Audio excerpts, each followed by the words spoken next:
Video from the studio cameras, playback devices like DVD and tape, and graphics all come into the control room. What brings them together, then sorts or combines them into a finished program, is the video switcher. Programs need to start somewhere, and it's usually in black. The switcher consists primarily of several rows of buttons. In TV terminology, each row of buttons is called a bus. When you look at the buttons on a bus, you see that each one identifies a different video source, such as cameras 1, 2, and 3, and others such as CG, which is graphics, and DVD playback. Notice that the black button is illuminated. That means the picture is black on the program monitor. So whichever button you press, the video signal is switched to that source. And notice that the button color is red.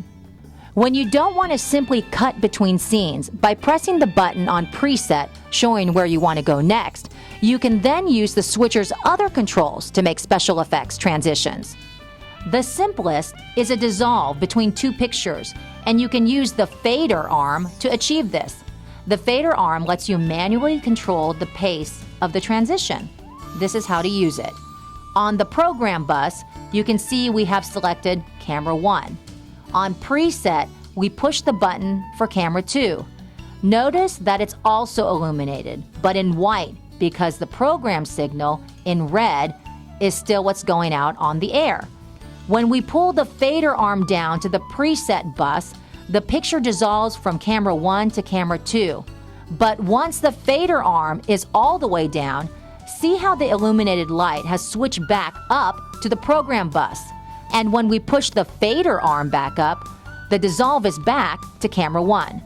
So you can see if you push another source button on the preset bus, like DVD, you can dissolve into that source smoothly. Also, there's a button to the left of the fader arm that automatically makes the transition between the buses, but always at the same rate. But what if you want to bring a graphic title in that's superimposed over something else, like a person in the studio? Above the program bus is another row of buttons, the key aux bus. By pressing the button we relabeled CG, then pressing the key 1 trans button next to the fader arm, the title comes up superimposed over the camera picture. And as before, if you want to control the speed of the title coming up, press the key 1 button, and then use the fader arm. If you want to bring in a graphic and it's loaded into the computer, you simply have to cut to it. But to make a more elegant transition, as explained earlier, by pressing CG on the lower preview bus and using the fader arm, it will be much smoother.